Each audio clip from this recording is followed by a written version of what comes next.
The True Trinity Story.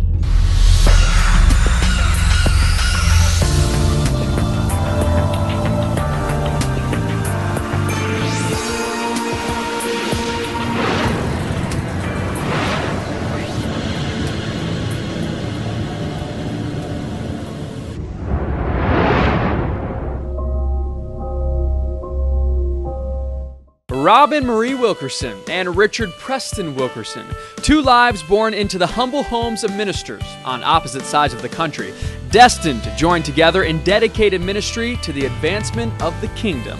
But before any of this, there was a young girl growing up in Seattle, Washington. I remember when we walked in the door with her, my mother was quite surprised to see this baby who did not look very Scandinavian after all. And in fact, do you remember the fact that you wanted to name her Robin? Yes. You read a book and Yes. you were so impressed Yes. with that book you wanted to name her Robin. Yeah. And we told my mother. Yeah. Okay, what did my mother say? A little Norwegian immigrant. She said, Robin?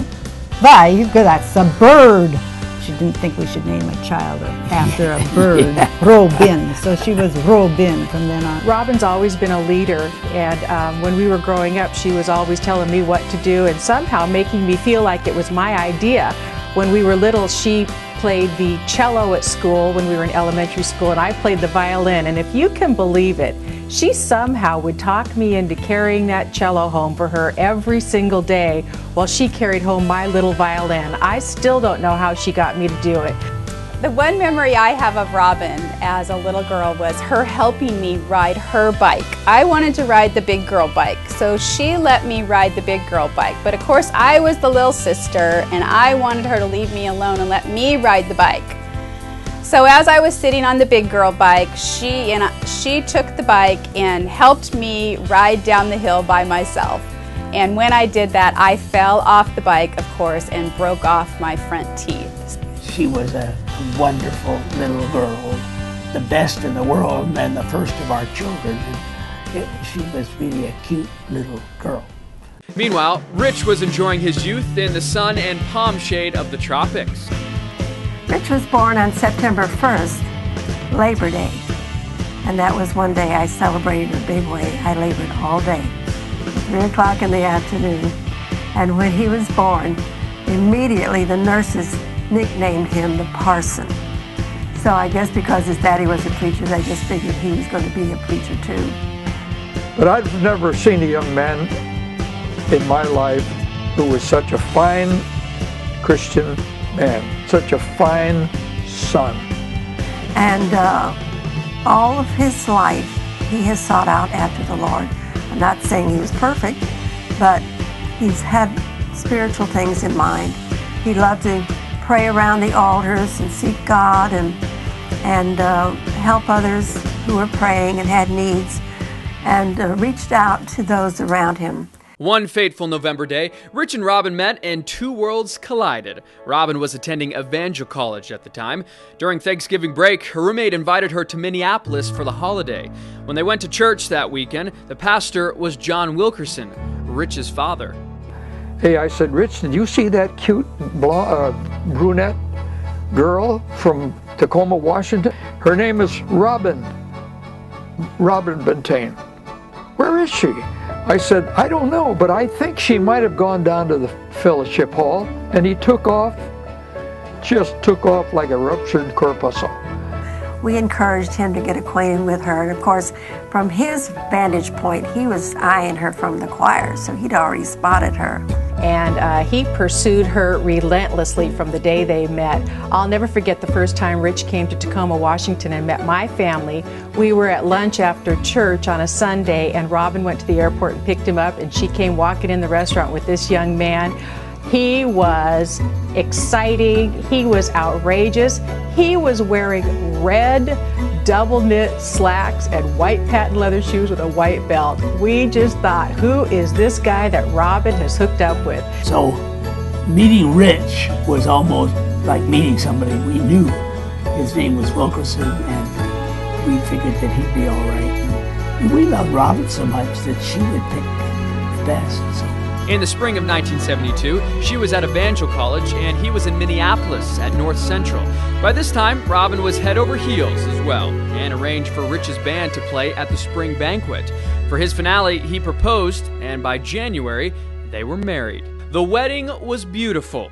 The aftermath, on the other hand, was quite a story. Rich had $25 in his pocket and an old car. She was 19 and he was 20. Both so young, but determined to go into the ministry. The day after the wedding, they drove from Seattle to Fort Worth, Texas, in that old car to accept a position as the youth pastors. When I was at college at Evangel, I used to drive down every other weekend or so down to Fort Worth and see Rich and Robin when they were first married and youth pastors there. And I wished I could go to that youth group. It was just exploding. It was exciting. Rich has always been such an exciting speaker and so great with kids. I remember one time the kids were being a little loud and rambunctious, and Rich all of a sudden said, "Okay, everybody down on your knees, we're gonna pray." Oh man, we were all just shaking in our boots, and we turned around and got down on our knees and we were praying down the fire of heaven. And Rich has just always been that way, just been an exciting leader.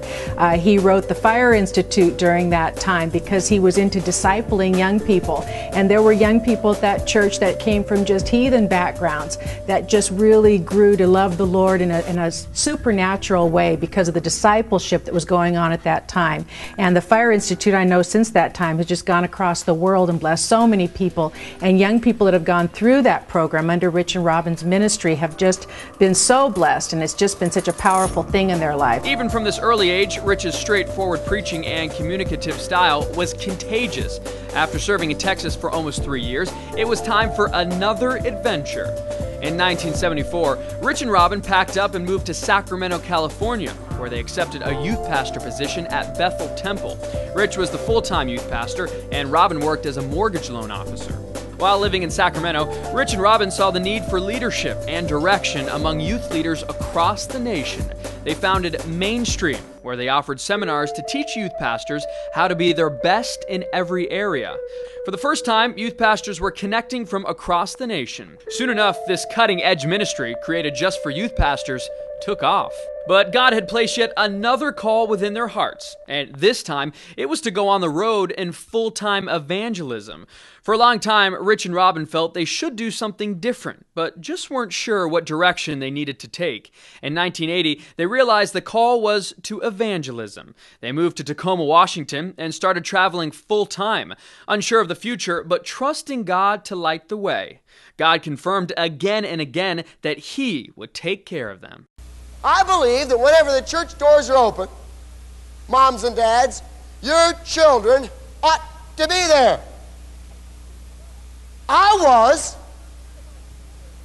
My parents made me go for everything. I can remember my mother dragging me at the age of 5 years old to the senior adult ladies' Tuesday morning prayer meeting. I'd be sitting in there with these old senior adult ladies and my mother, and I'd be just sitting there, 5 years old, and they'd all be on their knees. "Oh, God, drive the demons out of that little kid. Oh, anything. Lord God, just," I'd be sitting there going, "Hey, give me a break. I'm here, aren't I?" You know. Coming up, Rich and Robin start a family. My first slow dance was to, our God is an awesome God. And that's kind of how my mom and dad kind of ran the place.